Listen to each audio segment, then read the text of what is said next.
you ever tried to shit on 2 toilets at once? Yeah, exactly. It would get messy. So pick one, pick a business, and stick to it for the long haul, and create a vivid vision for what it is that you want this business to look like in the future. And this is where so many people get trapped in a loop, because maybe there's a part of them that really knows what they want, but they're not willing to admit it. Jennifer has spoken at the top entrepreneurial events such as Genius Network, Traffic and Conversion, TEDx, Tiger 21, EverCoach Mind Valley, and EO Entrepreneurs Organization. Please help me welcome Jennifer Hudye. Jennifer Hudye. Jennifer Hudye. Find the problem, find a solution, and help these people get to where they want to go. What's too big for a vivid vision? So,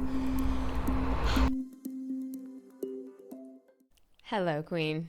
what's up, girl? What's up? Oh my gosh, we're doing it finally. It's happening.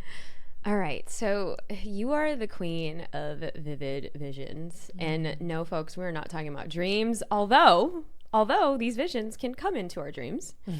But before we get there, I kind of want to unpack, because you literally have started this journey, I feel like, so much sooner, faster, quicker than anyone that I know. And I feel like so many people look up to you as far as leaders and people who are front facing with huge audiences.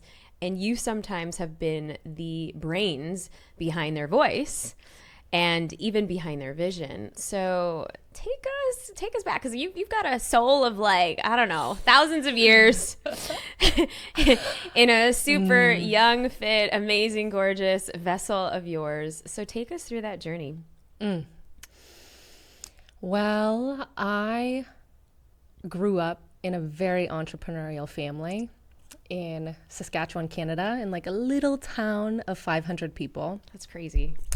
And I experienced a lot of contrast, because the town that I grew up in a lot of ways, the people that were born there, they were raised there, they found someone to marry within a 40-mile radius, that then they would land there, raise their kids there, and then, transition there. And so in one way, growing up, I saw how,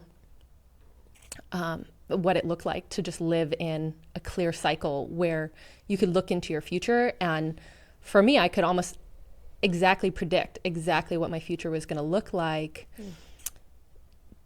5, 10, 20, 50 years out, based on those around me. And on the other side, I grew up in this entrepreneurial family where there was ideas installed early on of, you could do anything that you put your mind to. And so I just remember, even as a young girl, I was like, I don't want this to be my life. And like, how old were you when you first had this? I would have been like 5 or 6. Oh, wow. Where I was just like, this is not for me. And so I think it was around that time where there was this hunger and drive that was planted in me, where I almost intuitively knew, like, I gotta start to create in order to pave my own path. And so growing up in that entrepreneurial family, all of my siblings that were all older than me, I have 3 older siblings, they all worked with the family business too. So did my cousins, with my father, my grandfather, my uncle. So even though it was a little more, it was expansive in the possibility of we could do or be anything, I still was witnessing them choose the path that was laid out. And so I remember specifically when I was a teenager, I was like, I need to find a way to pave my own path, because I didn't want that to be my path. And there was nothing wrong with that and other people's choices, but I just knew it wasn't for me. And so I think early on, I already started to train myself to get like really uncomfortable to do the opposite of everybody else. Yeah. And so what that looked like even as a teenager is going from the tiny little town that I grew up in, and I decided to go to college, which in my family, college wasn't really a thing. It didn't really matter much either with as far as education. And the idea that was adopted was create your own opportunity, which very quickly into college, I realized that was the smarter way. But I moved to Phoenix, Arizona, and went to college. And I remember walking into my first lecture hall, and there was more people there in the lecture hall than the town that I grew up in. Oh my God. And it was such a culture shock. But I loved it in a way too, because even when I moved there, I got to really ask myself, okay, who do I want to be now in a place where nobody knows who I am? I can create my own identity. I can create my own reality. Who do I want to be? And then in college, I always knew that I wanted to build a business. And so I went to school for entrepreneurship, which was a huge oxymoron. And I was a terrible student. Like I would show up and I would do the work, but I was like a classic C student, B at best. And so in college, the thing that really started to get me through was starting to read personal development books and starting to follow people in the personal development space. What was your first book that you like picked up?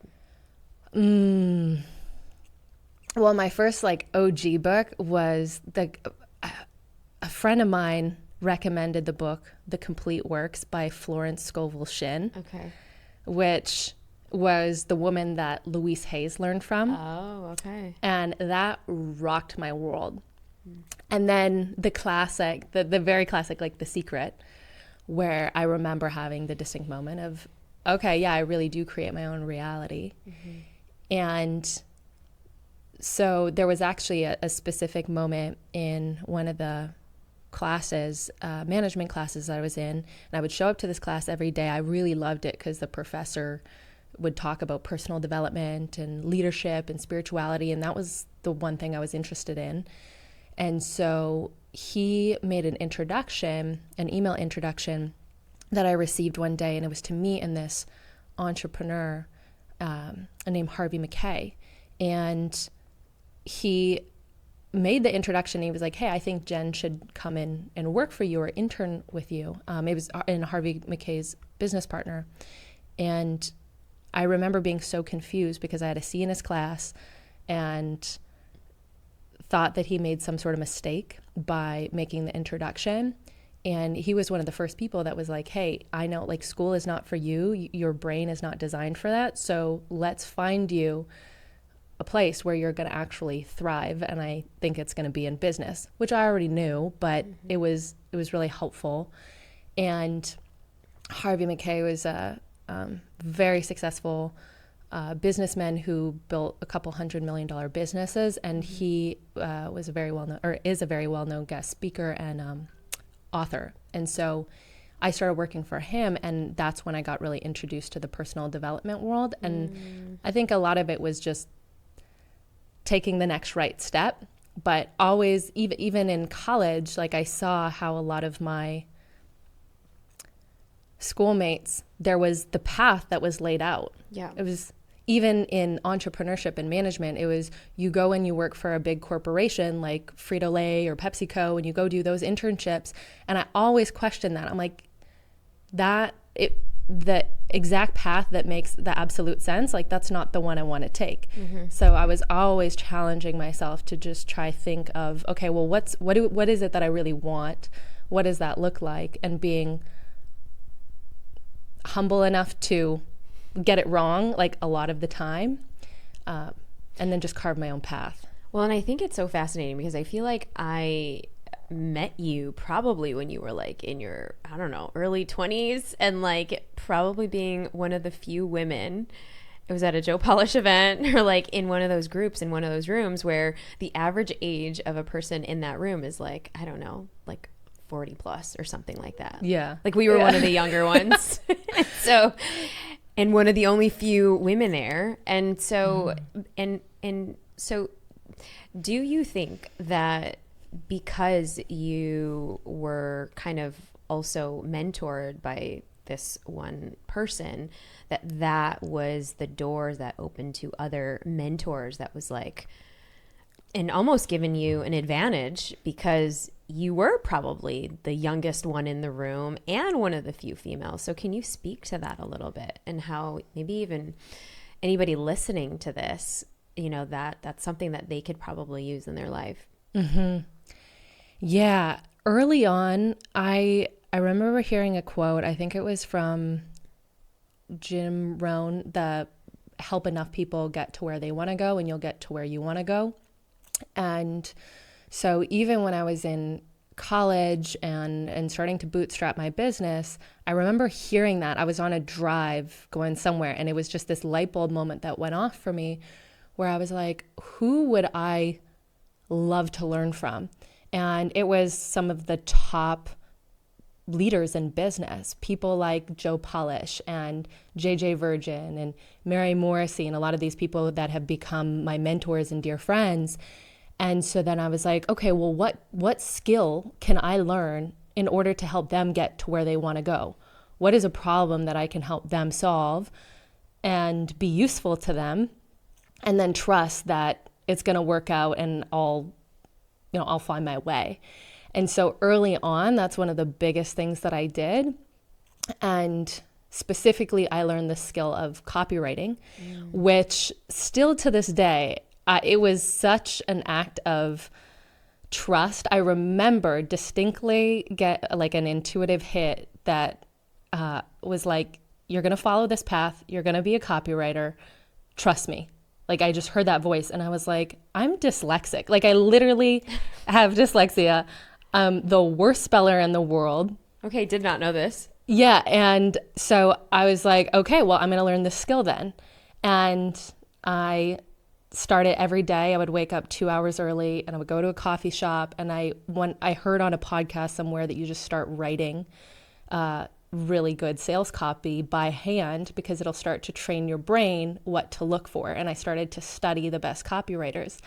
And within a couple months, I had an opportunity to write copy for Joe Polish and Genius Network. And it was one of the biggest door openers for me because Joe then really showed up in a mentorship role. And shout out to Joe. Yeah, big shout out. Go for it, Joe.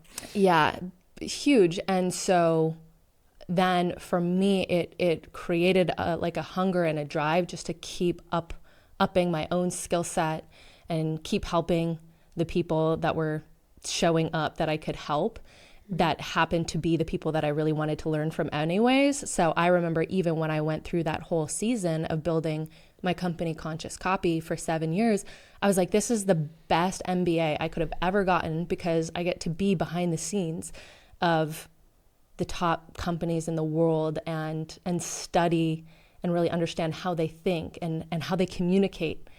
And so I think approaching things like whether you're someone who is young, because I had to overcome that belief, like being in my early 20s, I remember there was a shift where I'm like, gosh, nobody's gonna listen to me. I'm so young.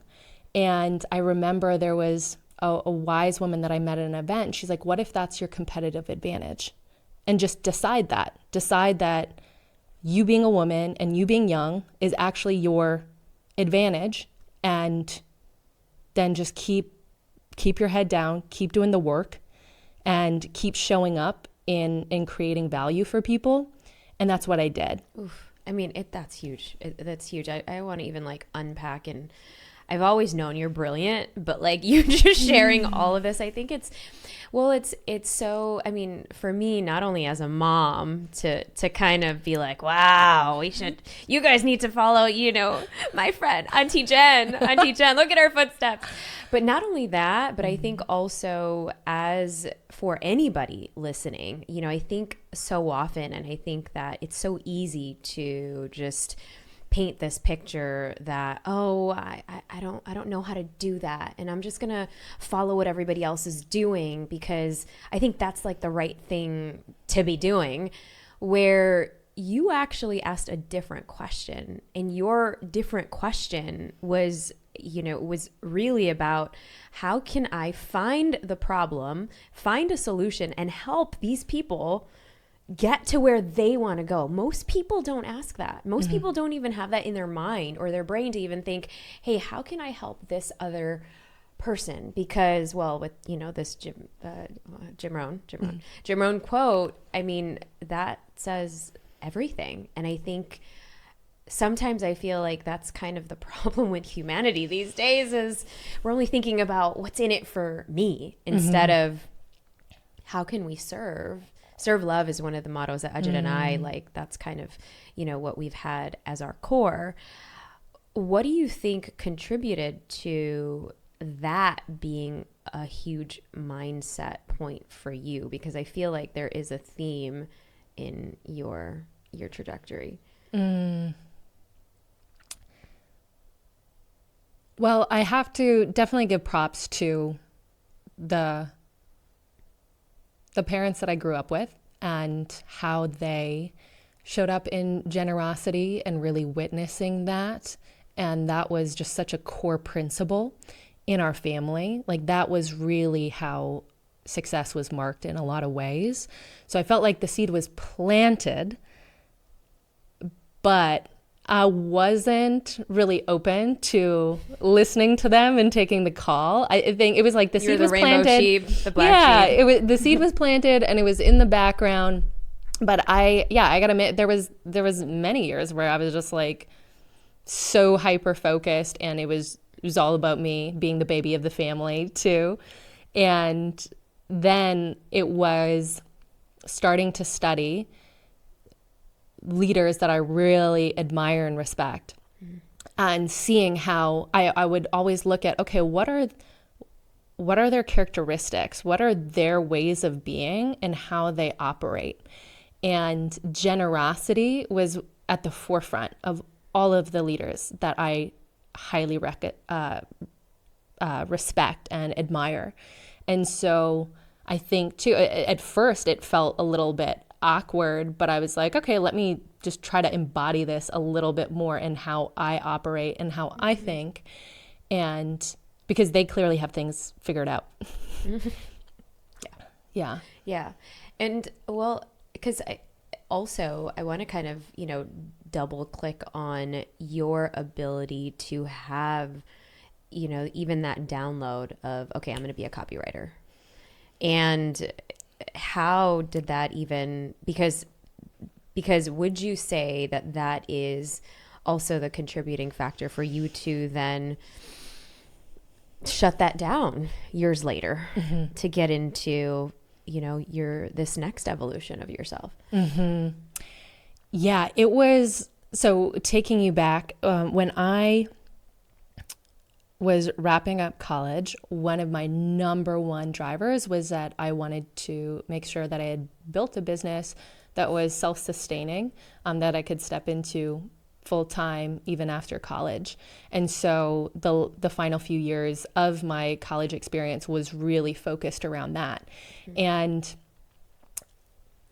I was not learning what I needed to be learning to bootstrap a business in college. And so that's where I would save up money and I would go to personal development and marketing conferences on the weekends to learn from the people that I felt like they were teaching the tangible skills. One of the first events I went to, it was like a Chalene Johnson event. It's called Smart Success. And I had saved up enough money teaching group fitness classes to take me and my boyfriend at the time to this event. You got to bring them with. Yeah. And it is wild because then, like, less than 5 years later, she had become a client. It was like so many of these full circle moments.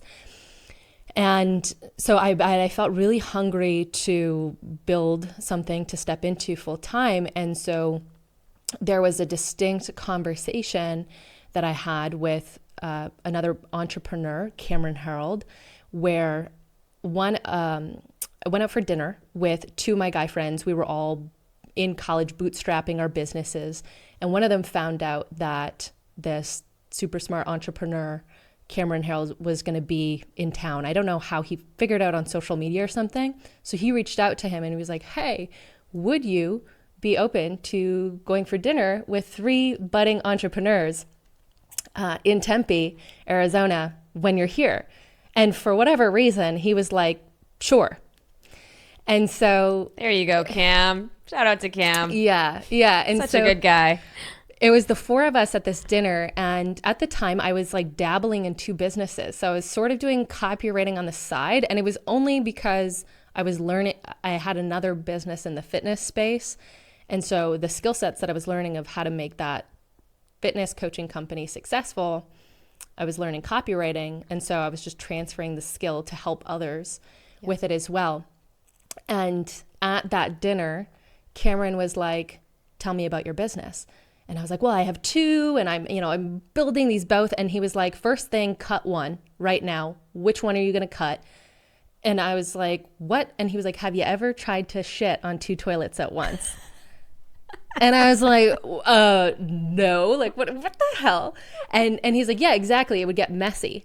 So pick one, pick a business and stick to it and stick to it for the long haul and create a vivid vision for what it is that you want this business to look like in the future. And at the time, the copywriting one was even though I was just starting it felt really fun because I got to help entrepreneurs. And so I was like, okay, well, I'm going to choose my copywriting business. And he's like, great. So forget about the other one right now and go all in on this, create your 3-year vision and get to work on it. And so that's what I did. I doubled down on that. And I really trusted my intuition throughout the whole journey. So I remember having like a still small voice just saying, trust me and going after this. This isn't going to be your forever, but this is the perfect next step for you. And so I always knew that conscious copy wasn't going to be my long game, but I was like, okay, if this is my right now, I'm going to pretend as if it is and go all in and learn everything I can about business, about marketing, about entrepreneurs. And so I think for wherever anyone's at right now, even if you're in a job that you don't really want to be in, you're building a business that really isn't the business for you, show up as if it is and give it your all, because kind of by universal law, if you create so much value in that area, there's going to be no other choice than eventually you to move into the direction that you want to go. But I think so many people operate from a place of like a little bit of not selfishness. Like, what is that word where a little bit stuck up of like arrogant. Yeah, arrogance. Like, this is below me. Right. No, it's like wherever you're at, you show up as if you are doing the thing that you want to do. No matter where it's at. Yeah. To really step into it fully and all in. And I just want to kind of go back just a little bit because you mentioned Cameron Herold, who has become, one of your partners as well. And the book you're referring to is the Vivid Vision book. Yeah. And love Cameron. He's a dear friend of both of ours. And he really has also been such a great mentor for a lot of people. And now I want to get into you now stepping into this next era, because you did everything. You worked with all of the biggest players in the industry, JJ Virgin, who now has become a dear friend, as well as, Tony Robbins. I mean, so take us through how you had all of these amazing successes in in your copywriting venture. But then when was the time, or when did you decide that you're like, okay, I've got to go pursue my next vivid vision? So even when I was creating conscious copy, I was always observing what are the areas of the business that are giving me the most life. And a couple years into building conscious copy, Cameron Herold had become a client and then reached out to me and said, hey, let's collaborate on Vivid Vision together. Because he had saw me create my own Vivid Vision for conscious copy over 3 years. That was exactly what I laid out. Like when I was bootstrapping the business, didn't have a team, had no reputation in the industry, I clarified exactly what I wanted my vision to look like. And it unfolded even better than I could have imagined. And so there was always this part of my business in conscious copy where we were helping entrepreneurs with vision. And anytime I would journal on the question, what is giving me the most life, it always come back to helping with vision. And so at first, when we would do our copywriting workshops, I would just start to weave it in a little bit. Like, let me do one module on vision just for my own delight and pleasure. And then I'll do, teach them copywriting principles. And then I started to notice that with our clients, it was their favorite part too. It was what was resonating most with them. And so then I decided, okay, I'm going to create a retreat. And so it was the first Vivid Vision retreat in January of 2020. Wow. And I just decided, okay, this is going to be a beta test of seeing like if I could vision and create an ideal experience for people, what would it be? And I remember at the end of that retreat, I had ran myself a bubble bath and I just started bawling my eyes out because I was like, this is what I want to do. And then COVID happened. Conveniently. And it completely shook up everyone's world, including my own. And I had forgot about that feeling for a moment because I went into full-blown survival mode of just making sure that my current business was going to make it through and provide for my current team. With Conscious Copy, we had 15 team members. Wow. And also serving our clients during this really pivotal time. And so I forgot about it for a while. And then it was May of 2021. And I had just wrapped up the biggest project of my life in my copywriting career. And it was helping to write some of the marketing copy for Tony Robbins and his book, his latest book, Life Force.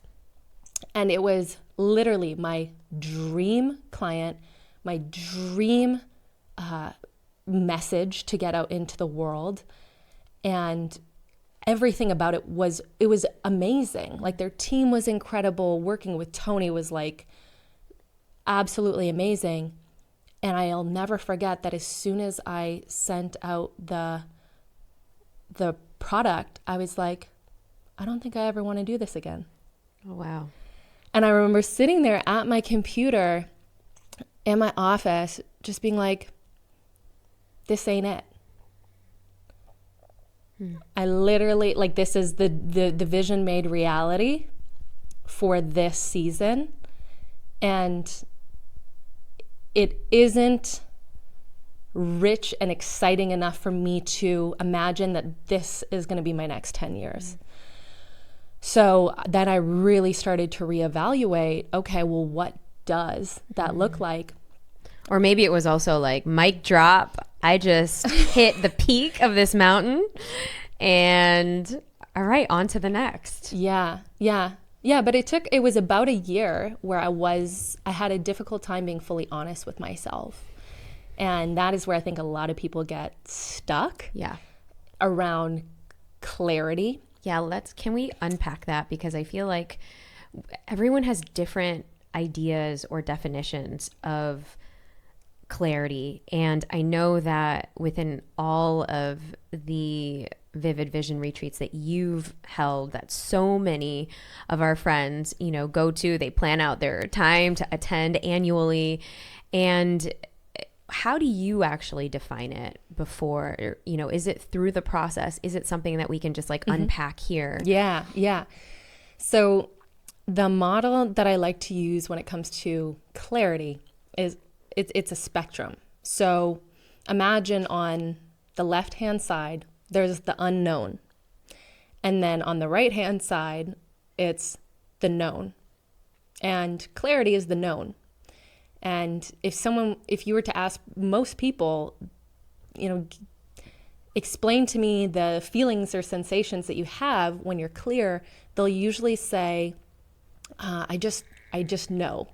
Or I feel a sense of certainty in my thoughts, my feelings, and my values.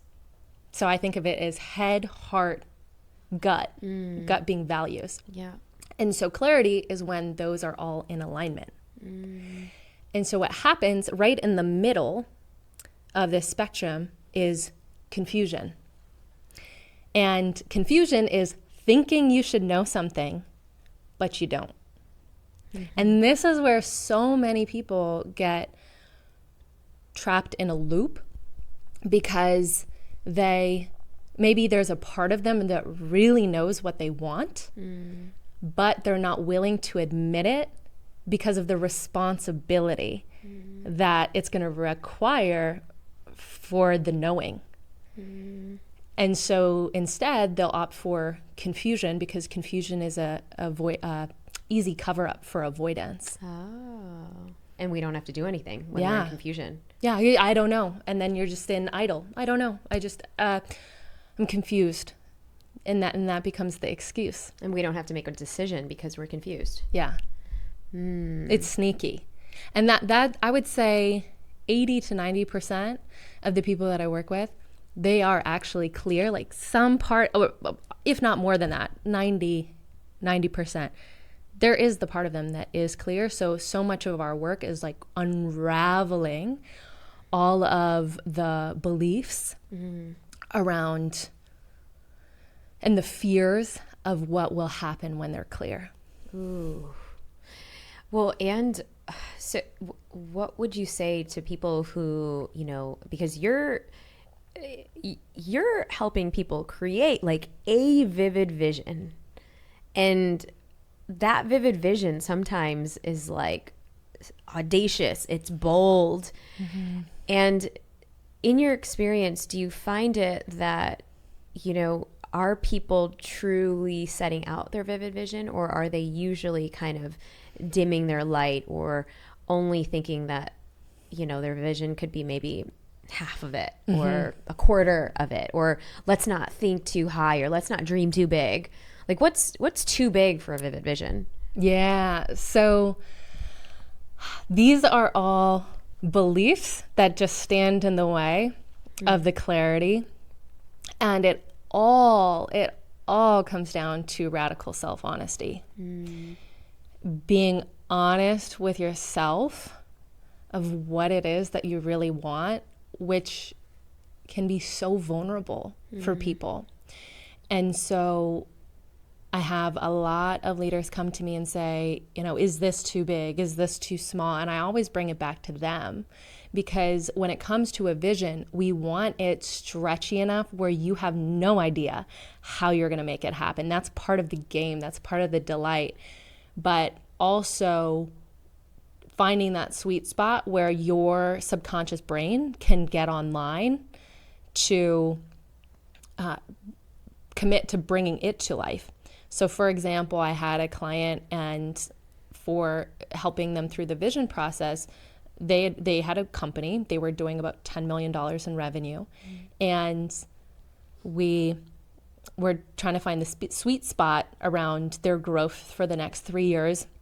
And so at first it was 20 million. They're like double. But I could tell even in their energy that they had set that because they knew they were going to hit it. And so it was challenging them of saying, we're going bigger. What is the number that is going to feel like exciting and, oh my gosh, we don't know how it's going to happen? And they decided 50 million, which was audacious, but they could get on board with it. And then once they clarified their vivid vision, they ended up hitting that $50 million mark in 18 months. Oh, wow. And I think too, it was the sweet spot, because when your vision is big enough where you have no idea how it's going to happen, you got to start asking yourself completely different questions, because the operating system that got you to where you're at isn't going to be the one that gets you to that vision. And so if you create something and you can come up with a plan, it's not big enough, because your plan is in service of the vision, but it's not the vision itself. Ooh, okay. So this takes me back to this pattern that I've seen in the way you think and how you teach the people that you work with how to actually think differently around this. And so can we like unpack, because you said something around questions. Most people won't ask those questions. And so, which is why most people would probably be so afraid to declare such an audacious dream, or that this dream is way too big, it's way over my head. But so help us, how do we actually ask better questions? Because you seem to be such a queen at that. Well, the first place I would start for anyone, if you're in the phase of saying, I want to start to clarify my vision for the future. Yeah. I would first start by setting the questions that I recommend asking are going 3 years into the future, imagining you're taking a time machine there. And you first start by saying, okay, let me paint the picture. What would I love my life to look like? So one of my favorite questions is, what would I love? And so the good. concept of if we believe that we came from love and we go back to love, then that would mean that we are love. And so answering the question, what would I love, is our answer to Spirit's question that is seeking to express itself through us. So a lot of people will get tripped up. I don't know if this is the thing that I'm supposed to do. Well, if you would love it, then that's your answer, because love will guide you to where it wants you to go. And so many people instead ask lower grade questions like, well, what should I do? What makes sense? What will my parents approve of? What will other people think? And those will set you into a trap of, I call it a golden jail cell, which is you'll do everything that you intended to do, but it will land you in the place that you didn't even want to be with in to begin with. So what would I love? What would I love the area of my health to look and feel like? My physical, mental, emotional health. What would I love my relationships to look like? My romantic relationship, my family, my friendships. What would I love my business or my career to look like? And start with what you know for sure. Start there. And then you can start to bring it more specific in the way that feels good for you. So if it's career, well, I don't know what I want. Well, I want to work in a career where I'm excited every day to show up and contribute and create value to others. I would love to generate the amount of income that allows me to provide for my family and the things that I would love, taking care of my health and my wellness. You can start general, but allow yourself to even answer that question. Oh, I mean, I'm feeling expansive already hearing this. So I know that you do these retreats all around the world, and since you've moved out here, they are usually in Austin now. So can you tell us a little bit about that? And I also want to get into, I know you're getting married in the next few weeks, and how has it been to create a vision of a relationship? Because this is going to be coming out the week of Valentine's week. And how do we do that? Do we do that for ourselves first?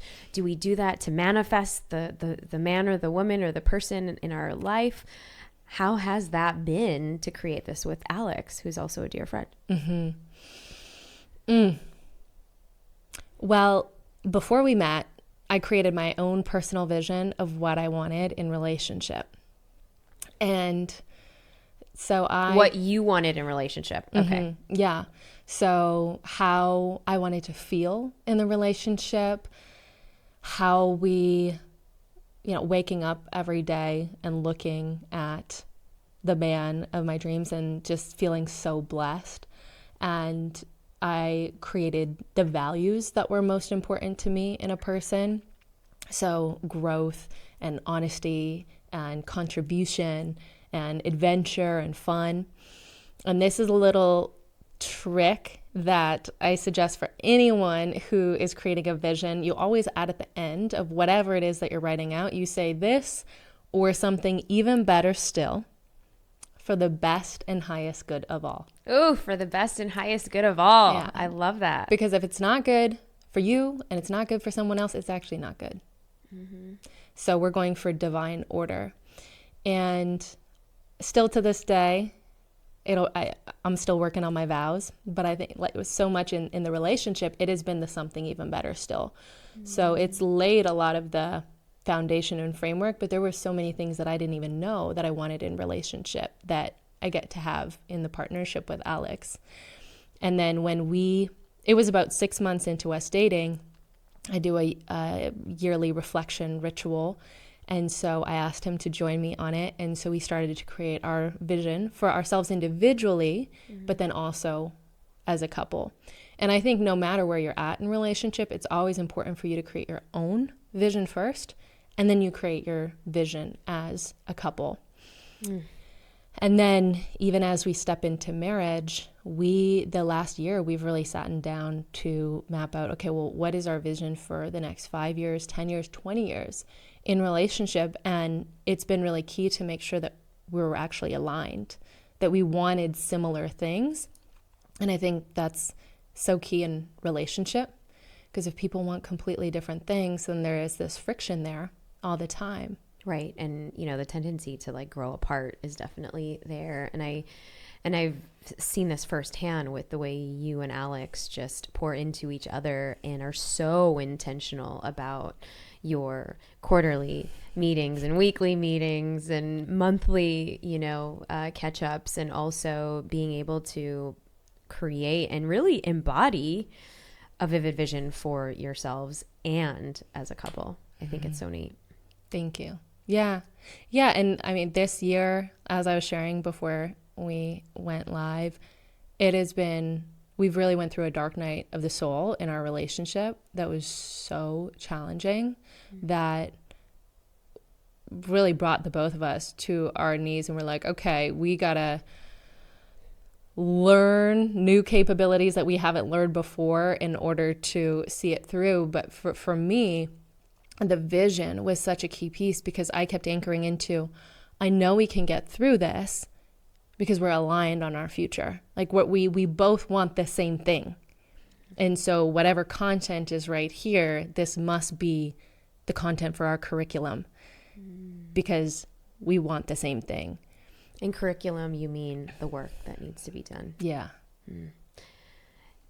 Do you think that for any couple, and this is now for any couple, that is achievable, or going through the messiness, the hard times, and kind of not calling it quits? Because you guys could have called it quits. You could have. Yeah. But you didn't. Yeah. And so for anybody who is kind of going through something like that, do you think it's because you guys already had an idea and you already talked about and talked through a future for yourselves, or even gone through your own process in it? Yeah, I think that was a piece of it. That there were so many pieces that were supporting us in the getting through it moment, because it was so messy and hard. And I think there was both the vision, but there was also us being really honest with ourselves and what we both wanted, and what was it like, what was going on for us right then and there in the moment. And that transparency and that honesty and the humility that had to come along with that, of being like, hey, I know that part of this is my trigger or my patterns. And like, let's find that place where we're both aligned. Mm-hmm. Yeah. So good. And before we get into the final igniting round, because I know we are coming to a close here, when and where can we get access to your next Vivid Vision retreat? Yeah, if you're interested, you can head to vividvisionretreat.com, and it'll share with you the latest date and location of our upcoming Vivid Vision retreat. It's 3 days, and we really go deep in clarifying your next big vision for your life. So day one, you guys usually start with what? Yeah, so day one is all around creating the right environment for the vision to come through. And so oftentimes people say, I want something better, more different, but they haven't actually made the space and created the environment for that new thing to come in. Mm-hmm. There's a saying, Zim Zoom, which means before the world was created, there first needed to be the space to create the world. So how do we create that space? And then day two is all around clarifying the vision, really bringing it into focus of what it is that you really want. And every day we're doing breathwork journeys to really help from a somatic sense of bringing it up and making sure that it's coming from your soul, your being. And then day three is all around really being able to communicate it. Because in leadership, whether you're in leadership as a mother, as a manager, as someone in your friend group, your ability to bring your vision to life is also proportionate to your ability to communicate it and align and enroll others into it. So we focus on that on day three. Powerful. Yeah. Huge, so big. So, and I know you have a freebie for us, so we'll actually put all of the things in the show notes for everybody. Cool. All right. So as we get into our final round, what does it mean to be brave? For me, being brave means doing the right thing, even when it's the hard thing. And what are you braving at this juncture in life? Stepping into marriage. Whew. Yeah. It's been the most scary, confronting, rich, juicy season. Yeah, that has been redefining so many things for me in my life. Yeah. And I love the way you articulate it because, yeah, it's not easy. It's not easy. And I know that this is airing during, Valentine's week. And I think that this is so important to have a vivid vision for ourselves so that we can have a vivid vision for and with our partner, our beloved. So, yeah. Okay. One word that describes this season of life.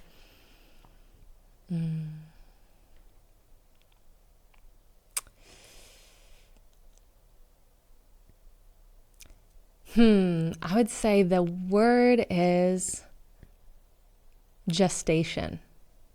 Ooh. That feels like there's so much, and I'm not pregnant. To be clear. It's like, whoa, you're dropping some bravery here. Yeah.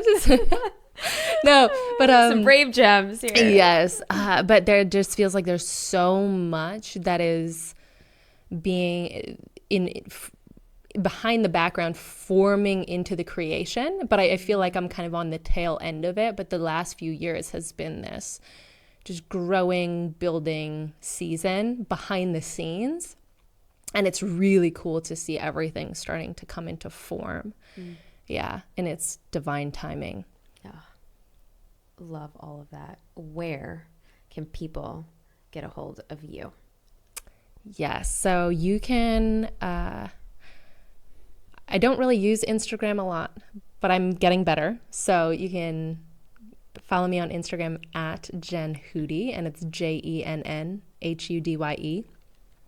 And our site is visiondrivenglobal.com, and that has all of the information on our retreats and experiences and resources.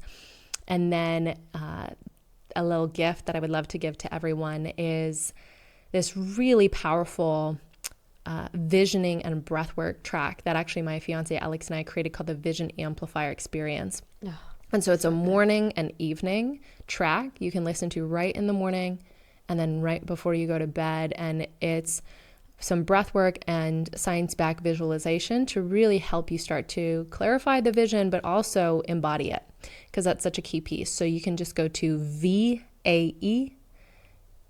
vaedailydose.com.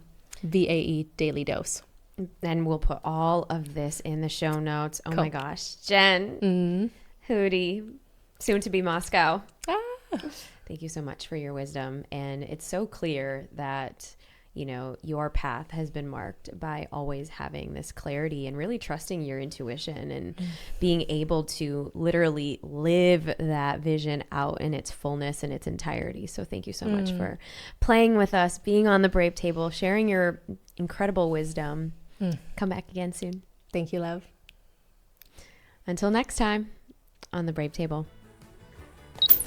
When your energy is effed up, stay off the apps. People may be upset with me for saying this. If you're sabotaging, you don't actually know what you want. Because when you know what you want, you won't have to ask for it. It's just what you will attract. We attract what deep down we believe that we deserve.